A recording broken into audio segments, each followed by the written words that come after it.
Fingering म्हणजे बोटांच्या साहाय्याने जोडीदाराला हळूवार आणि समजून उत्तेजित करण्याची एक नाजूक पद्धत आहे.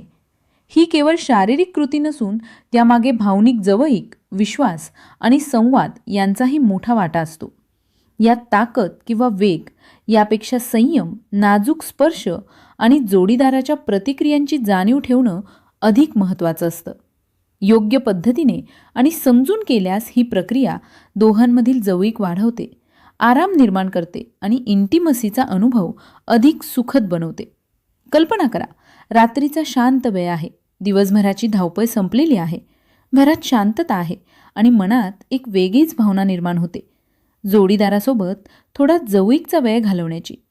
तुम्ही तिच्या जवळ बसता, तिचा हात हातात घेता, तिच्या डोळ्यात पाहता. पण काही वेळाने तुम्हाला जाणवतं की ती पूर्णपणे रिलॅक्स नाही. तिच्या चेहऱ्यावर तो आनंद दिसत नाही, तिच्या शरीरात ती सहजता जाणवत नाही. तेव्हा मनात एक प्रश्न येतो, मी नेमकं काय चुकतोय? हा प्रश्न अनेक पुरुषांच्या मनात असतो, पण ते तो कुणालाही विचारत नाही. कारण आपल्या समाजात इंटिमसी किंवा लैंगिक शिक्षणाबद्दल उघडपणे बोलण्याची सवय नाही. त्यामुळे अनेक गैरसमज तयार होतात. अनेकांना वाटतं की इंटिमसी म्हणजे फक्त संभोग, पण प्रत्यक्षात स्त्रीच्या शरीराची रचना, तिच्या भावना आणि तिची उत्तेजित होण्याची प्रक्रिया वेगळी असते. स्त्रीचं शरीर हळूहळू उत्तेजित होतं. तिच्या मनात सुरक्षिततेची भावना, भावनिक जवळीक आणि विश्वास निर्माण झाला तरच तिचं शरीर नैसर्गिकरित्या प्रतिसाद देतं. आणि याच प्रक्रियेत फोरप्लेची भूमिका अत्यंत महत्त्वाची असते. फोरप्ले म्हणजे फक्त वेळ घालवण्याची गोष्ट नाही, तर तो संपूर्ण अनुभवाचा पाया असतो. फोरप्लेतील एक महत्त्वाचा भाग म्हणजे फिंगरिंग. पण अनेकांना फिंगरिंग म्हणजे नेमकं काय, ते कसं करायचं आणि त्यात कोणत्या गोष्टी लक्षात ठेवायच्या हे माहीत नसतं. काही जण घाई करतात, काही जण चुकीच्या पद्धती वापरतात आणि त्यामुळे अनुभव सुखद होण्याऐवजी अस्वस्थ करणारा ठरतो. फिंगरिंग म्हणजे बोटांच्या साहाय्याने जोडीदाराला हळूवार आणि समजून उत्तेजित करणे. ही एक नाजूक प्रक्रिया आहे. यात ताकद किंवा वेग महत्त्वाचा नसतो, तर संयम, संवाद आणि संवेदनशीलता महत्त्वाची असते. सर्वात आधी समजून घ्या, संमती. जोडीदार तयार आहे का, तिला हे ठीक वाटतंय का, हे जाणून घेणं अत्यावश्यक आहे.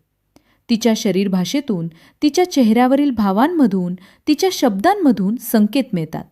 जर ती अस्वस्थ वाटत असेल तर कोणतीही कृती पुढे नेऊ नये. यानंतर येते स्वच्छतेची गोष्ट. फिंगरिंग करण्यापूर्वी बोटांची नखे पूर्णपणे कापलेली असावीत. हात साबणाने स्वच्छ धुतलेले असावेत. कारण नखांची धार किंवा घाणेमुळे जखम किंवा संसर्ग होऊ शकतो. ही छोटी वाटणारी गोष्ट प्रत्यक्षात खूप महत्त्वाची असते. सुरुवात कधीही थेट आतून करू नये. आधी बाहेरील भागावर हलक्या स्पर्शाने सुरुवात करावी. स्त्रीच्या शरीरात क्लायटोरिस हा अत्यंत संवेदनशील भाग असतो. या भागाला हळूवार स्पर्श केल्याने उत्तेजना वाढू लागते. स्पर्श खूप सौम्य आणि सावकाश असावा. जास्त दाब देणं किंवा वेगाने हालचाल करणं टाळावं. अनेक पुरुष इथेच चूक करतात. त्यांना वाटतं की वेगानं किंवा जोरात केल्याने जास्त आनंद मिळतो, पण प्रत्यक्षात स्त्रीच्या शरीराला वेळ लागतो. तिच्या संवेदनशील भागांवर हलका, सातत्यपूर्ण स्पर्श अधिक आनंददायी असतो. जेव्हा जोडीदार पूर्णपणे आरामात वाटू लागते, तेव्हा एका बोटाने हळूहळू आत जाण्याचा प्रयत्न करता येतो.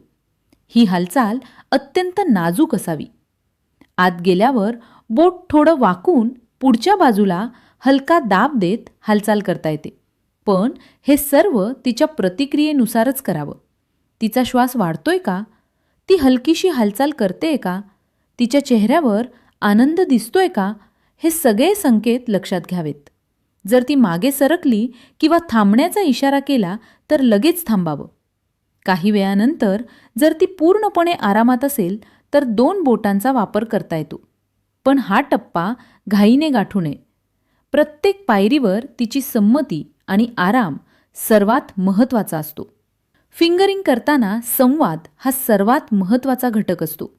अनेक जोडपी या विषयावर बोलत नाहीत आणि त्यामुळे गैरसमज निर्माण होतात.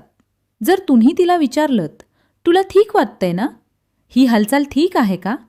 तर अनुभव अधिक सुरक्षित आणि आनंददायी होतो. प्रत्येक स्त्रीची आवड वेगळी असते. काहींना हलका स्पर्श आवडतो, काहींना थोडा दाब, काहींना बाहेरील स्पर्श जास्त आनंद देतो, तर काहींना आतल्या हालचाली. त्यामुळे एकच पद्धत सगळ्यांसाठी योग्य असते असं नाही. फिंगरिंग करताना घाई करू नका. ही स्पर्धा नाही. संयम आणि सातत्य हेच महत्त्वाचे असतात. हळूवार हालचाल, नियमित लय आणि संवाद या 3 गोष्टी अनुभव अधिक सुखद बनवतात. अजून एक महत्त्वाची गोष्ट म्हणजे लुब्रिकेशन. जर कोरडेपणा जाणवत असेल तर योग्य लुब्रिकंट वापरणं फायदेशीर ठरतं. यामुळे हालचाल मऊ होते आणि वेदना टाळता येतात.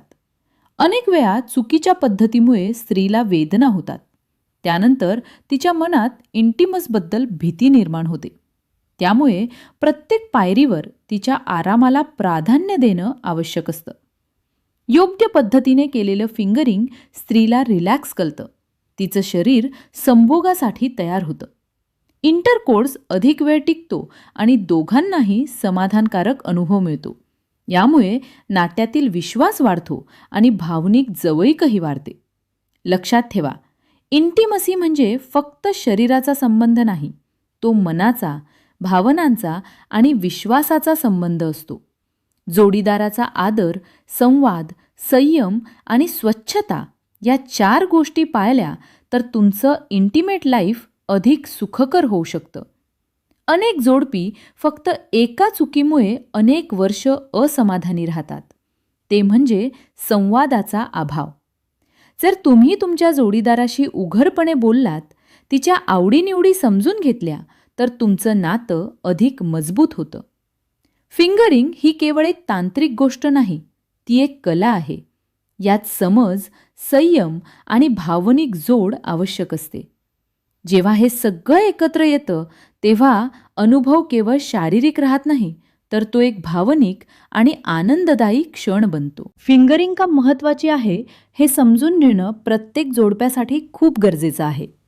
अनेक लोकांना वाटतं की इंटिमसी म्हणजे फक्त संभोग, पण प्रत्यक्षात स्त्रीच्या शरीराची रचना आणि तिची उत्तेजित होण्याची प्रक्रिया वेगळी असते. स्त्रीला पूर्णपणे उत्तेजित होण्यासाठी वेळ लागतो आणि त्या प्रक्रियेत फोरप्लेची भूमिका खूप मोठी असते. फिंगरिंग हा फोरप्लेचा एक महत्त्वाचा भाग आहे, कारण यामुळे शरीर हळूहळू रिलॅक्स होतं आणि नैसर्गिकरित्या उत्तेजना वाढते. जेव्हा फिंगरिंग योग्य पद्धतीने, संयमाने आणि संवाद ठेवून केलं जातं, तेव्हा स्त्रीच्या शरीरात रक्तप्रवाह वाढतो, संवेदनशील भाग अधिक प्रतिसाद देऊ लागतात आणि कोरडेपणा कमी होतो. यामुळे संभोगाच्या वेळी वेदना होण्याची शक्यता कमी होते आणि अनुभव अधिक सुखद बनतो. त्यामुळे फिंगरिंग ही फक्त एक शारीरिक कृती नसून ती संपूर्ण अनुभवाची तयारी असते. अनेक वेळा स्त्रियांना थेट संभोगापेक्षा फोरप्ले जास्त महत्त्वाचा वाटतो, कारण त्यातून भावनिक जवळीक निर्माण होते, विश्वास वाढतो आणि शरीर नैसर्गिकरित्या तयार होतं. फिंगरिंगमुळे स्त्रीला स्वतःच्या शरीराची जाणीव अधिक होते आणि तिच्या संवेदनशील भागांना योग्य उत्तेजना मिळते. यामुळे ऑर्गॅझम मिळण्याची शक्यता वाढते आणि संपूर्ण अनुभव अधिक समाधानकारक ठरतो.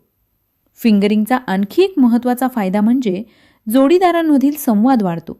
जेव्हा एकजण दुसऱ्याच्या प्रतिक्रिया समजून घेतो, तिच्या आवडीनिवडी जाणून घेतो, तेव्हा नात्यात विश्वास निर्माण होतो. ही केवळ शारीरिक जवळीक राहत नाही, तर ती भावनिक नात्याला अधिक मजबूत करते.